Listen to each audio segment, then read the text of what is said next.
what we are discovering through shamanism, through looking at it not through the condescending eyes of the white man who is just impressed by the incredibly droll quaintness of whatever these brown-skinned people have dreamed up.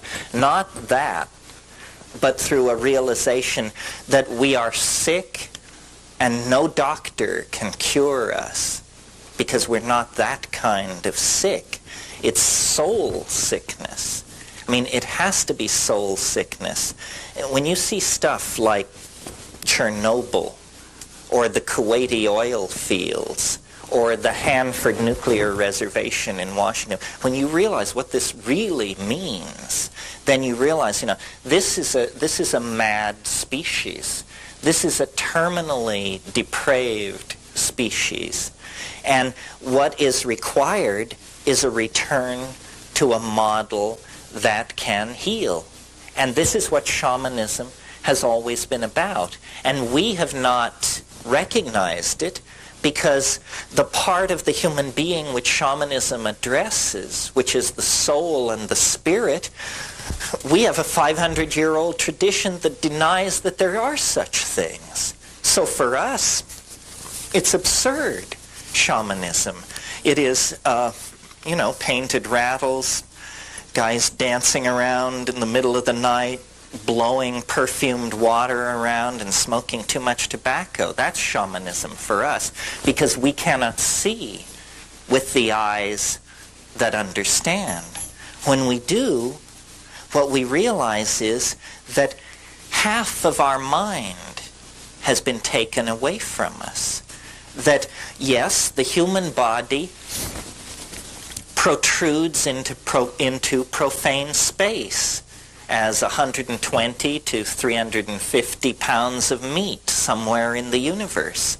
But that isn't the domain of humanness. The true domain of humanness is inclusive of that and much, much more, because the true domain of humanness is a domain that honors the mind as self and as landscape. I mean, you are a creature loose in a landscape of meaning, and you are that landscape of meaning. And by losing contact with this, we have become essentially pathological, very needy.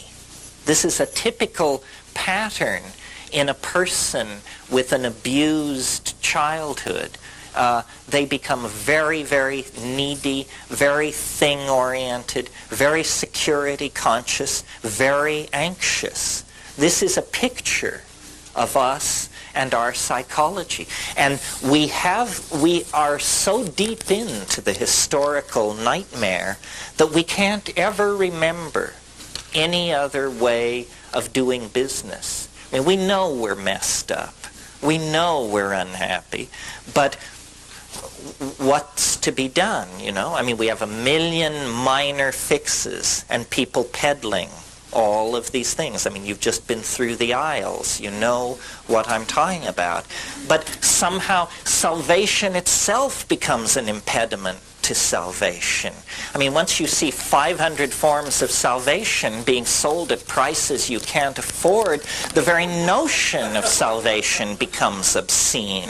It becomes one more layer in the obscene layering that takes meaning out of life and disempowers us and turns us into a subscription customer. That seems to be how we always are being forced to end up. Well, the only way out of this, I think, is it takes courage, because you have to turn your back on your culture in the most profound sense there is, because there are many ways to turn your back on your culture. I mean, if everyone's wearing gray, you can wear green. That's one way to turn your back on a culture.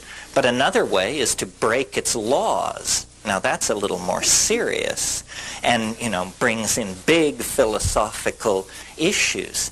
But in fact, the culture is an enormous arrow pointing, go this way. And you know what lies that way?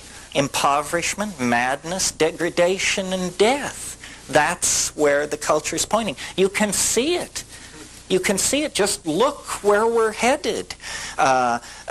If everyone on earth aspires to the kind of lifestyle that you people can enjoy by virtue of having paid the money to be at a scene like this, there isn't enough glass, metal, and plastic in the planet to make that many Celicas and jaguars and bluebirds and snowbirds and all the rest of this crap. So what is needed is an awakening. Now, I mentioned earlier in this talk that in the 50s, before they interfered with LSD research, they were curing chronic alcoholism with a single 500 gamma dose of LSD. Well, now, for heaven's sake, nobody is suggesting that LSD is a cure for alcoholism. That, to me, is absurd. It's not a cure for alcoholism. It's a cure for stupidity. And a person who is killing themselves by drinking themselves to death takes 500 mics of LSD and says, "What a stupid person I am. I'm killing myself." And so then they look at their behavior and they cease that behavior. And this is what has to be done on a societal scale. And it is not as difficult as we may wish to be assured by the establishment. The whole falderall and hoop-de-doo about the 1960s was that the crypto-fascist bullshit agenda was damn near overthrown by a bunch of 19 and 20-year-olds on campuses scattered around the high-tech world. The male-dominant agenda is so fragile that any competitor is felt as a deadly foe. And the fact that these ideas will not die, in spite of the fact that, they've raised the price of an ounce of weed from $15 to $500.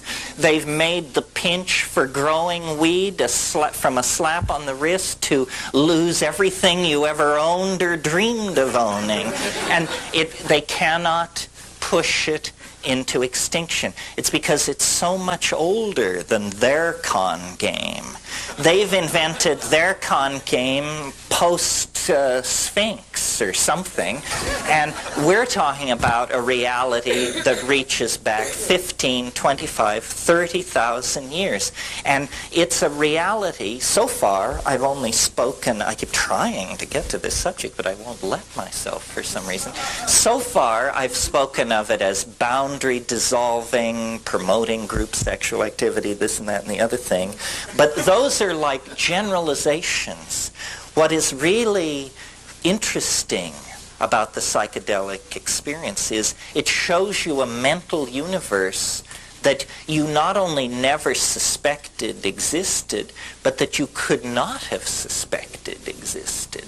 I don't think there's another way to it. I mean, I'm not ready to categorically say there's no other way to it. And occasionally, especially at gatherings like this, people grab me and assure me there are other ways to it. And they say, if you I want you to meet Babaji. He's as good as psilocybin. And, oh, really? I want to meet this man. because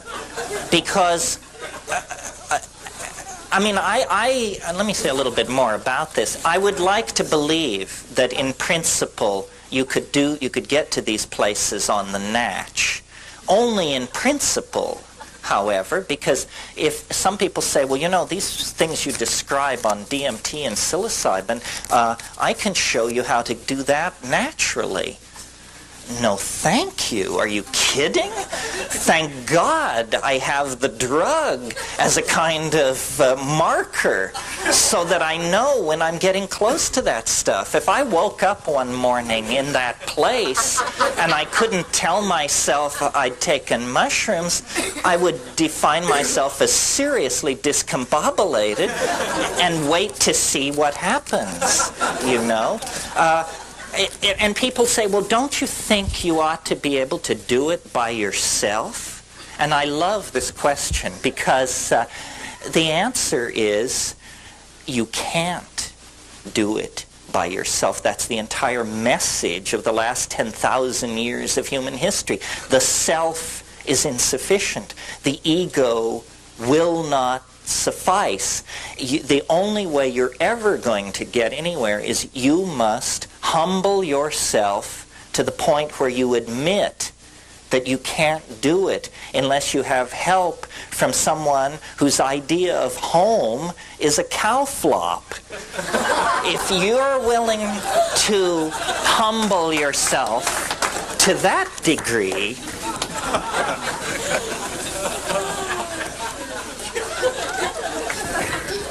then maybe we can get somewhere.